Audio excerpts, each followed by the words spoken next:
Hello? Hello. Yeah, hi.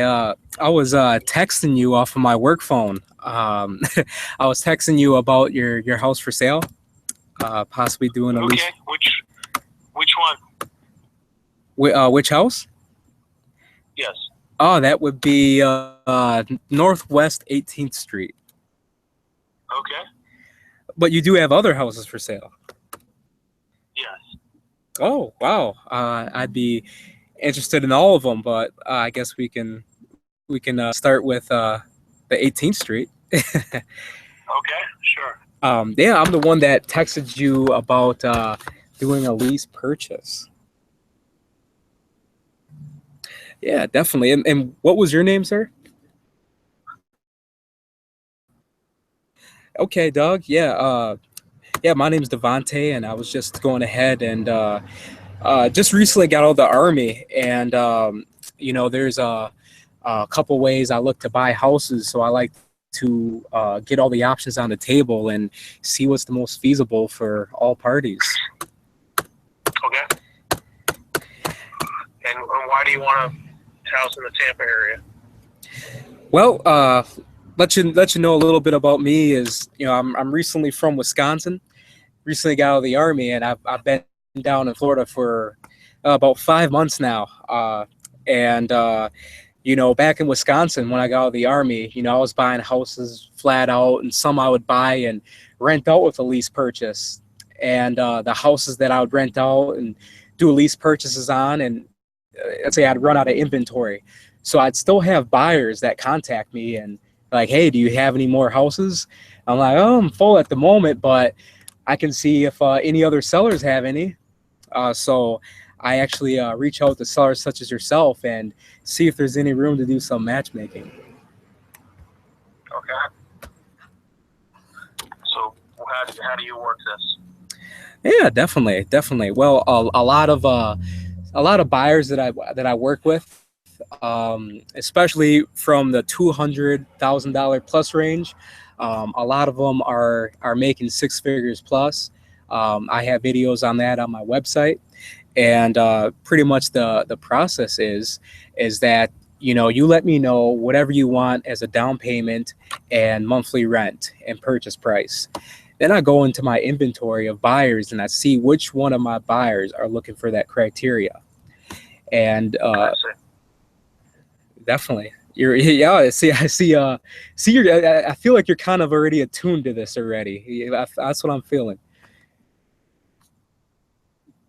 Yeah, I understand the concept. Sure. Oh, definitely, Doug. Definitely. Um, yeah. So then, once I find someone in my criteria, like I said, I strive to give you your bottom dollar and monthly rent first. And let's say whatever you'd want for a down payment. I don't know what can you throw me a number off the top of your head? For a lease purchase,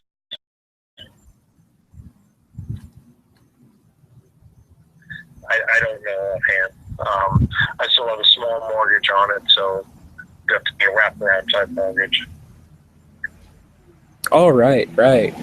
Um, yeah, yeah. Say I don't know. You say let's say even you wanted 30, 40 grand just on off the top of your head. Let's say you wanted $40,000, and I had a buyer that was saying, oh, I could probably do 45.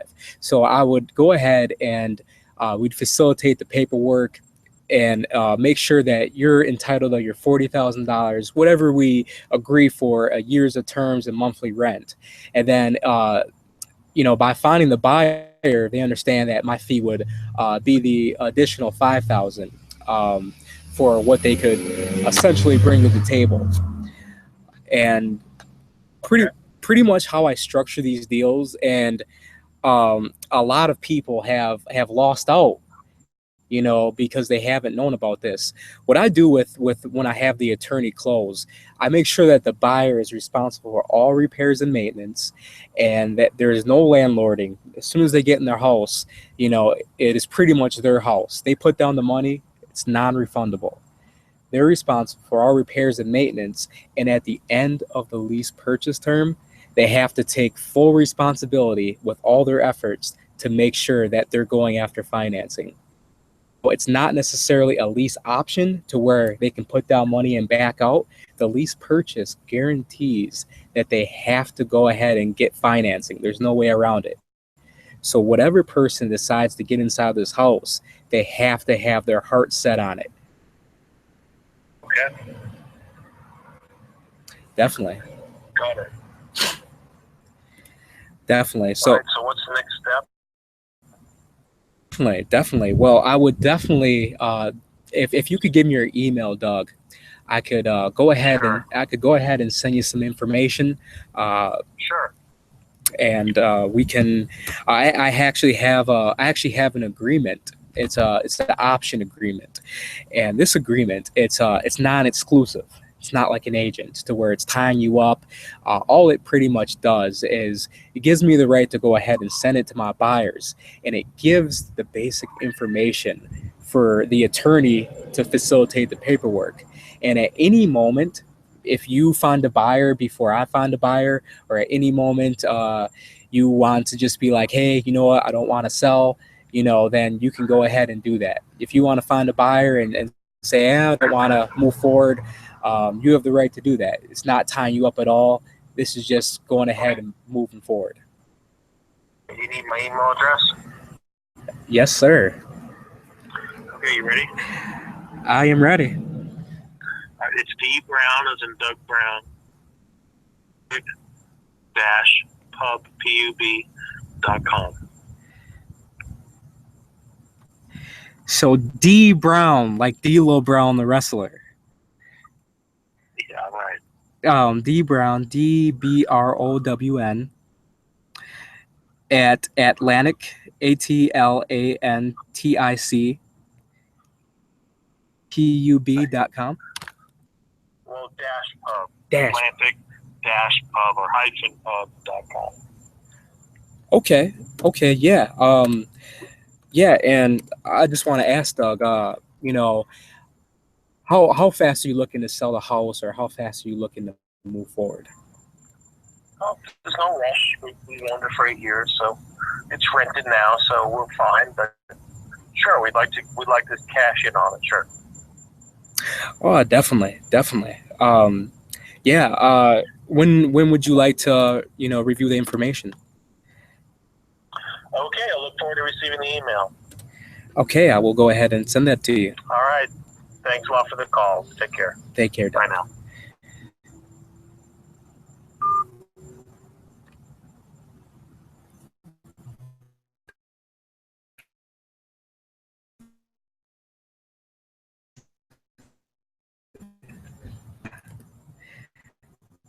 You hear me? Yeah, I can hear you loud and clear. Awesome. What did you think? Yeah, that's pretty dope.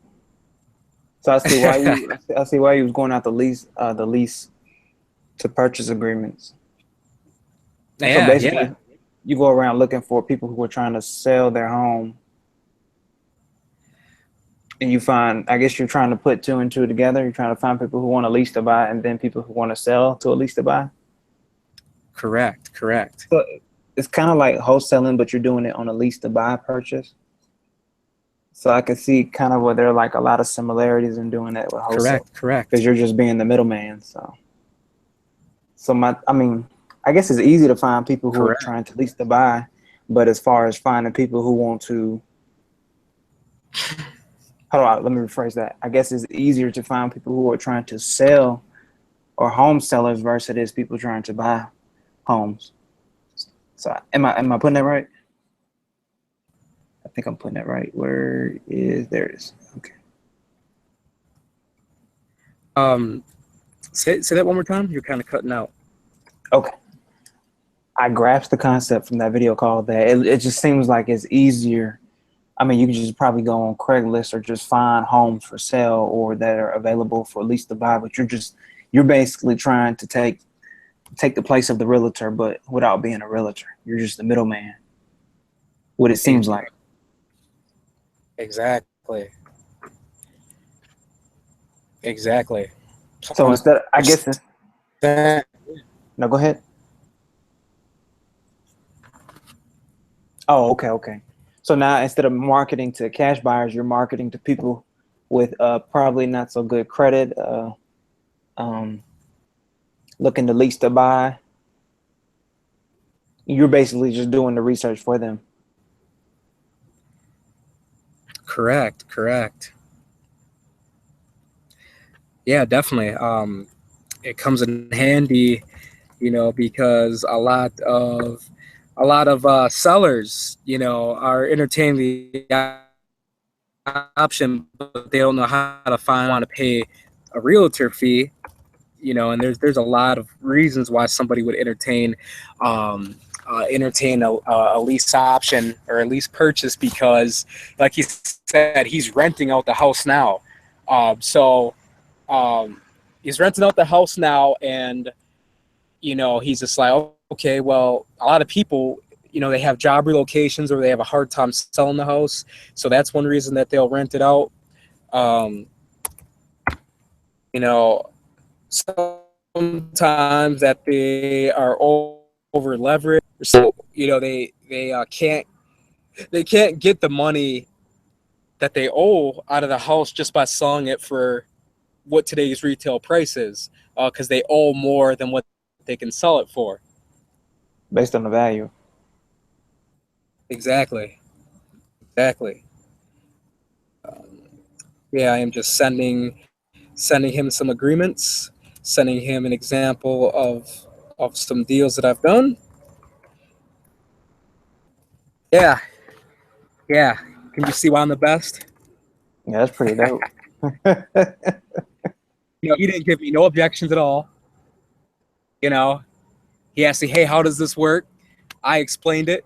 Oh, go ahead. Sometimes I'm surprised, just my level that I've increased, because, a lot of sellers would have a lot more questions in the beginning. And I look at it like, the more sure you are of yourself, the less questions people ask.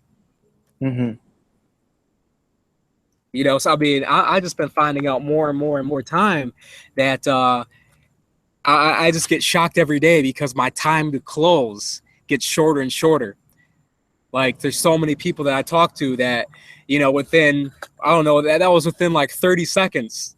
Or he's like, okay, what's the process of moving forward? I wasn't even ready. I'd even get up my full pitch yet. Right. Oh, wow. So, I mean, like, sometimes, like, if you heard me stuttering, I'm like, whoa, yeah, because, like, I'm not expecting them to, like, be so on board with me so quickly, because it has been a process for me to get to this level, to be able to get houses, not having to go to them, and seller wanting to meet me. What do you look like? What's your website?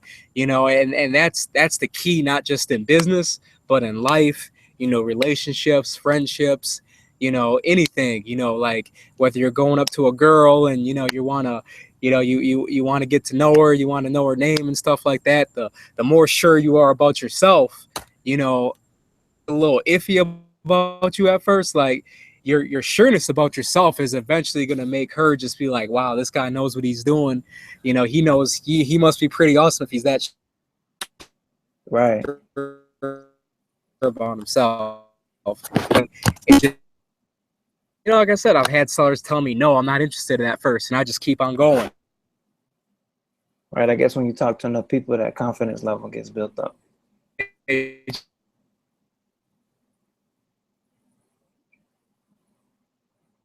still there? I can't hear you.